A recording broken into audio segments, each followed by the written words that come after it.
is Thief of Baghdad. Oh. Oh yeah. Oh. Thief of Baghdad. What a picture. This movie slaps so hard. Oh, yes, it does. This movie rules. This movie is so goddamn fun.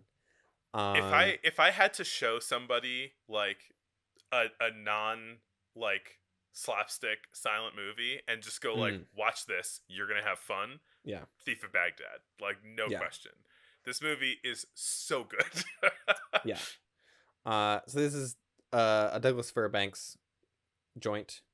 I feel like he didn't direct it, but he feels like kind of the main auteur of it, Yeah. much like Mark of Zorro. He did a couple other. Mark of Zorro was his first sort of like swashbuckling movie. He did a couple in the years between. He did like a Robin Hood, Don Juan or whatever, Don Q, and then Thief of Baghdad, which is probably the most famous one. I don't know. Mark of Zorro is pretty famous too. Yeah, probably more Zorro. But I'd heard of this movie for sure. Never seen it. Douglas Fairbanks plays a sort of Aladdin type, I guess. He likes showing off his abs. I don't think he wears a shirt at any point in this movie. He briefly does when he's pretending to be the prince, but that's I think right. the only part. Yeah. Yeah, like I hopped into the middle of the movie for a second before I started it, and my partner looked at it and was like, I didn't know that people from this long ago were that cut, Me, weirdly enough, me neither. Because Douglas Fairbanks basically never wears a shirt in this movie, and it's like, yeah, good abs. He's showing off the goods. I mean, which is interesting because like, I was like, he's like a little chubby in Mark of Zorro. Yeah. And then like he's just like ripped. He's in full heartthrob mode in this movie for sure. Yeah. With his 20s mustache. It is, I think, come out right at the top and say it. Douglas Fairbanks, not the most accurate depiction of a Middle Eastern person. I think this movie definitely has you have to watch it in the context of 1924. This is not trying to be a remotely accurate depiction of ancient Iraq. This movie deals in some pretty heavy duty cultural what's the word I'm thinking of? Appropriation. Yes, there we go. Cultural appropriation all over this movie. I guess. I mean, I don't want to make excuses for this, but like we were doing this up until like 25 years ago. I know. There was a movie from 2008 called Prince of Persia starring Jake Gyllenhaal. Yeah. So it's like it's. I'm not saying it's not saying that it's better now, but yeah. We can look at this stuff critically, but like honestly, like I don't know, like I think that like there's nothing like hateful about this movie. No, like again, like there are issues with it in and of itself, but like this is not like watching Birth of a Nation with the blackface in it. No. This is just like I'm a white guy who is playing Aladdin. Yeah. So I wear bronzer, I only bring it up because I think it's my only negative thing I can say about this movie. Fair enough. Pretty much everything else about it, I'm just like, nope, rules, awesome, great, the best. We'll get that out of the way. Right off the bat, there is a lot of this isn't necessarily a knock against the movie, but there's a lot of like people saying "thou" in this movie, much like in Toll of the Sea, and I'm like, no Iraqi person has ever said "thou." There's a lot of like faux biblical speak in this movie. Yeah.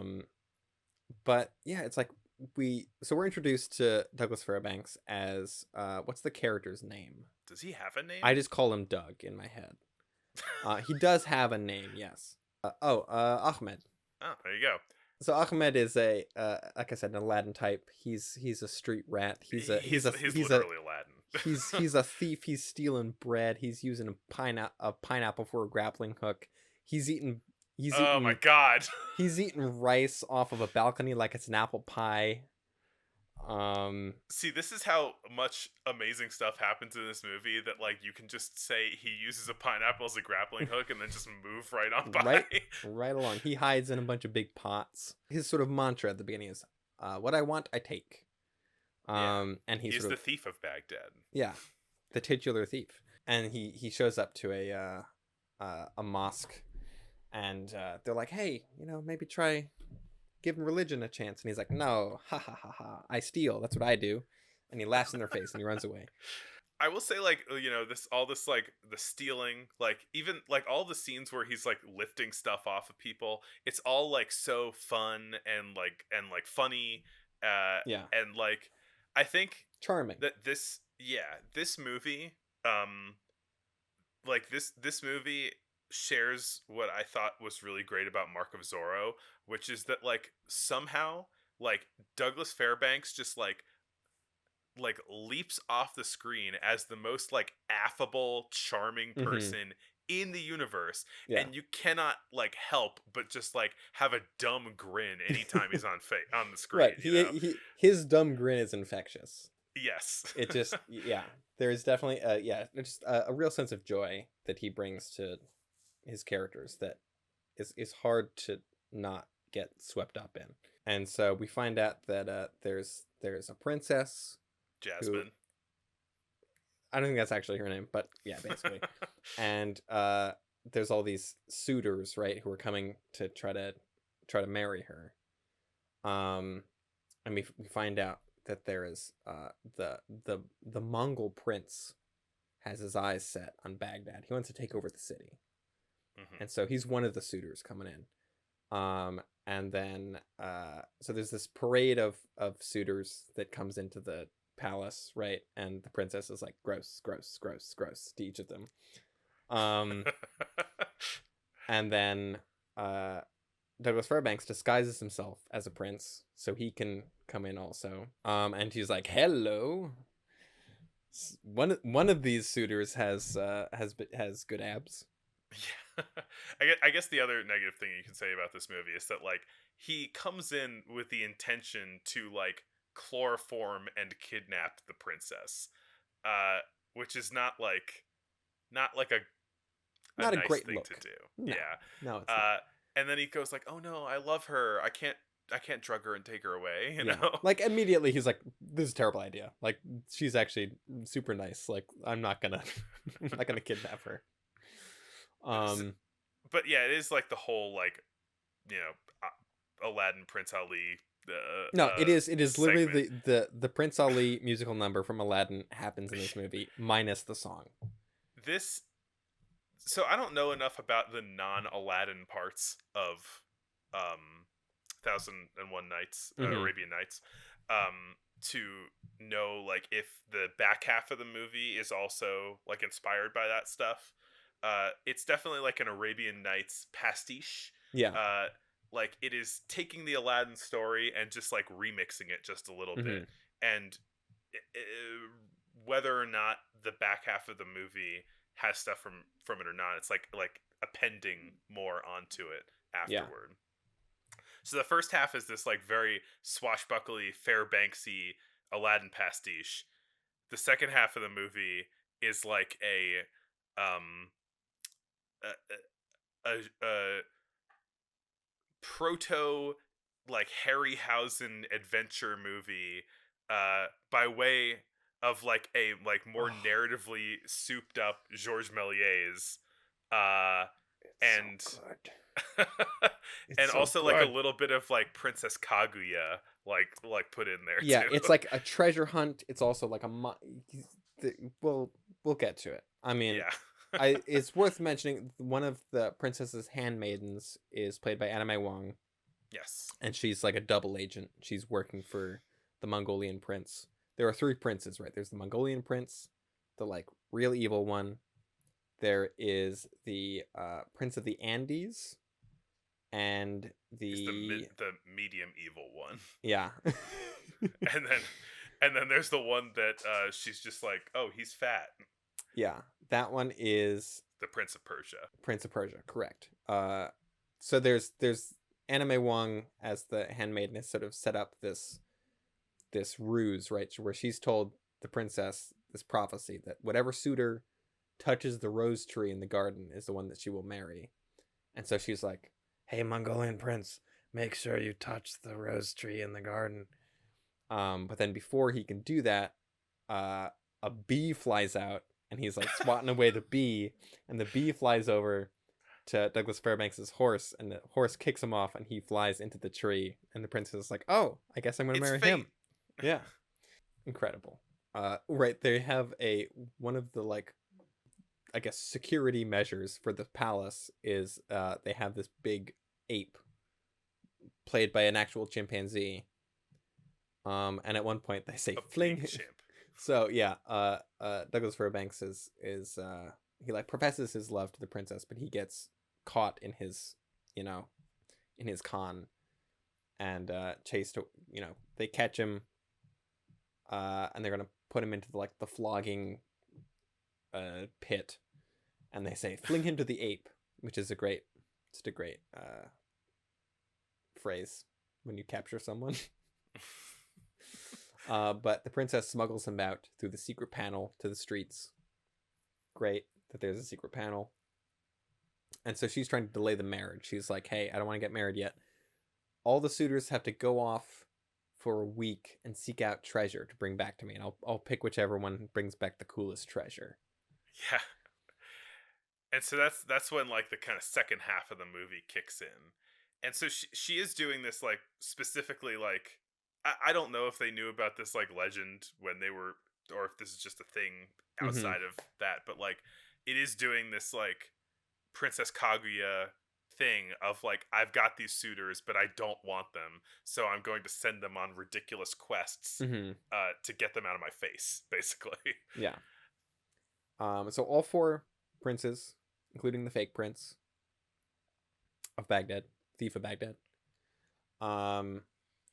go off to their different different treasure hunts, and all of these treasure hunts are the coolest and the best, and I love them.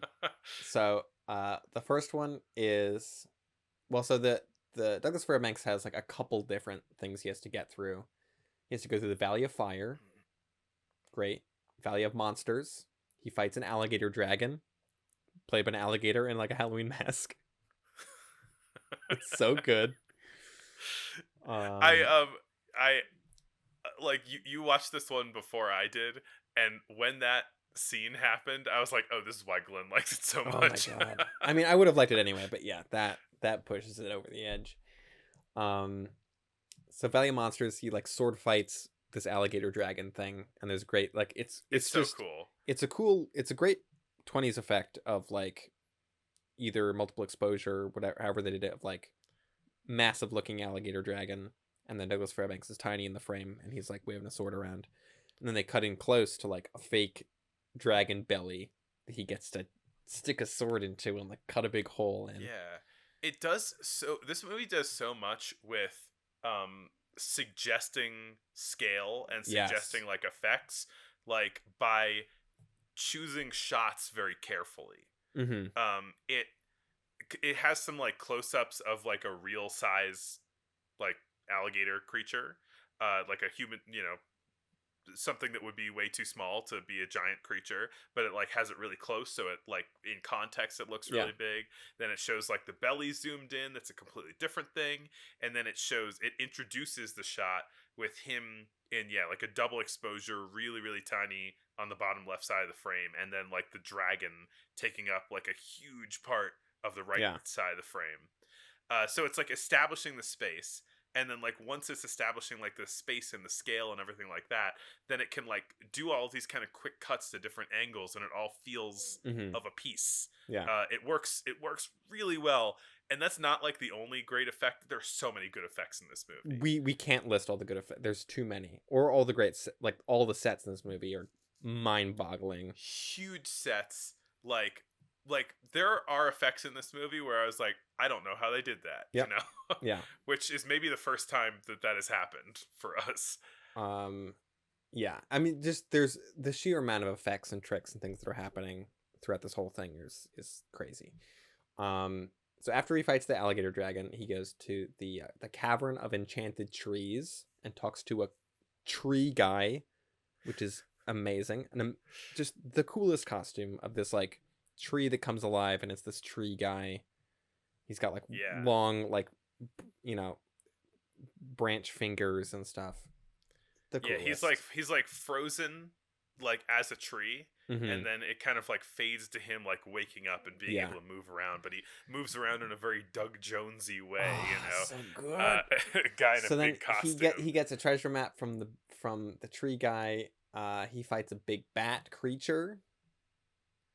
Um, and then he goes to what's it? The Old Man of the Midnight Sea, which is the underwater level, where he dives down into the ocean and fights a sea spider, Yep, which again, yep. such an amazing creature. Just this, and it's funny because it's like he's swimming down to this thing. It's, Douglas Fairbanks just acting like he's underwater, and it's slightly overcranked, so it's a little bit slow motion. Yeah, And yeah. then this really creepy spider thing just starts floating down towards him, and I'm like, no, turn around, there's a spider behind Yeah. you. And yeah, he sells being underwater really well. There's this like really tall shot where he's swimming down, Mm-hmm. and he must have been like on a wire or something like that. And so they're Yeah. like, overcranking it, Mm-hmm. and so he's moving a bit slower, pretending to swim down, and Mm. it's like this really wide shot. So and like with all these filters over it and everything, so it really looks like he's underwater. I kind of thought that they might have just built like a giant underwater set Right. because like they could have, you know. And so Yeah, he gets tempted by some sirens while he's he down kills the sea spider underwater. when there's a bunch of mermaids down there, and he's like, I could just stay here with all these mermaids, but no, I have a princess to go marry. So then he goes off to the abode of the winged horse, where he gets a Pegasus to ride and a magic little chest. That's his treasure, right? It's his magic chest. Meanwhile, Yeah, he can pull he discovers that he can just kind of wish for something, and then he pulls it out of the chest and it just yeah. appears. So Meanwhile, that's his great treasure. we have our He's our getting. three villain princes, right? Our like Yeah, actual villain, our two sort of like sub villain princes, and they each have a cool adventure they go on. yeah, and it's kind of like intercutting between like Mm-hmm. between Ahmed and like the other princes Yeah. like doing their quests. So the Mongolian prince goes to the islands of Wak, WAK, and I saw that come up. I'm like, oh, I love this, and it's a whole set that they built just for that, presumably, of like his boat coming in. There's an amazing reveal where we see like the sail of the boat is lowered and reveals the set like behind it as the boat is kind of coming into the port. Oh, I didn't notice that. Incredible. It's so cool. Nice. And then there's like literal stuff from Indiana Jones and the Temple of Doom of like a circle door that like rolls out of the way, and he goes and he finds a magic apple that can bring people back from the dead or like heal someone even if they've died. And he tests Yeah, this by using a staff with a living snake in it, to bite a guy at just the a random port, guy. Yeah. to kill him, and then he uses the thing to bring him back just to prove that it works. And he's like, this is a great treasure. The Mongol prince, by the way, like he you know, she sends them all out. They're all like earnestly trying to get the best gift, the most rare treasure that they can.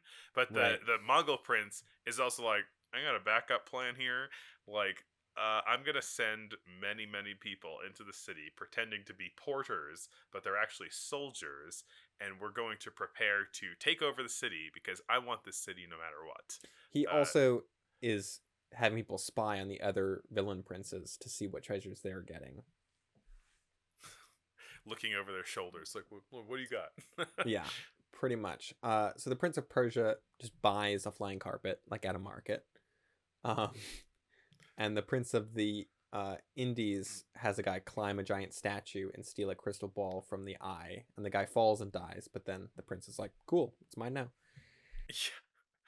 Yeah, that's why I think he earns like secondary villain, because like, you know, the Prince of Right. Persia didn't really do anything wrong. Like this guy Yeah. is like a piece of shit. Exactly. And it's like a huge statue. This is another thing Yeah. where they're really playing with scale and like selling this giant thing. Like they have this probably like a miniature that is like this huge, maybe Vishnu or something like that. It's like a multi-armed god statue, and then they like cut in on him like climbing up some like huge parts of it Hmm. that are like zoomed in, and so you're getting the sense of him like climbing up this giant thing. It Yeah. works so well. Reminded me a lot of Uncharted 2. I was like, this is Yeah. literally a thing that happens in Uncharted 2, like climbing up a big statue thing. Um, Another thing that Ahmed does that I forgot to mention is he also goes to the Citadel of the Moon, where he gets an invisibility cloak because he needs one of those. Anime Wong uses knockout incense on the princess and poisons her. To set Um, the stage for the kind of yeah, amazing rescue from the Mongol prince. and so they see that she's dying on the crystal ball, and so they all pile onto the flying carpet to fly back to the palace. And the Where flying carpet effects. Oh my god. oh, Oh my god. maybe the So best good. effect in the whole movie. Yeah, yeah. Like at first, there's like a magic rope that he uses, and I'm like, oh my god, Oh that's yeah, a really cool we didn't effect. even mention Way back the in magic the beginning rope. of the movie, Yeah, he uses a magic rope to like scale walls. He just throws it up in the air and then climbs up the rope as it hangs in the air. So cool, blew my mind. And then like when I saw this magic carpet take off, my jaw was on the floor. yeah, It was it's so good. good. So they all fly back to Baghdad. The Mongol prince uses his magic apple to heal the princess. And then all the villains argue over who has the coolest magic item at that point. They're all like, no, mine's coolest, mine's coolest.